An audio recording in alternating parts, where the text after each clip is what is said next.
আজকে চলে আসলাম আল্লাহর একজন মুমিন বান্দার দরবারে। ব্রাহ্মণবাড়িয়া জেলা কসবা থানা তন্তর গ্রাম খালেক শাহর দরবার শরীফ।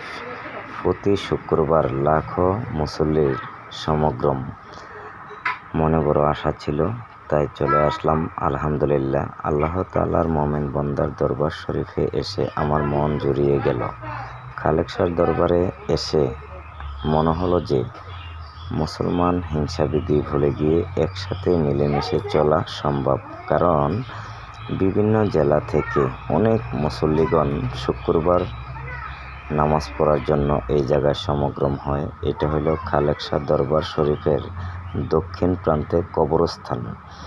তো বিশেষ করে খালেক শাহর দরবারে আমি অনেক আগে থেকেই আসি, আজকে আবার চলে আসলাম। আলহামদুলিল্লাহ, আল্লাহ তাআলার কাছে লাখ লাখ শুকরিয়া আদায় করি এমন ওলিউল্লাহ থাকার কারণে।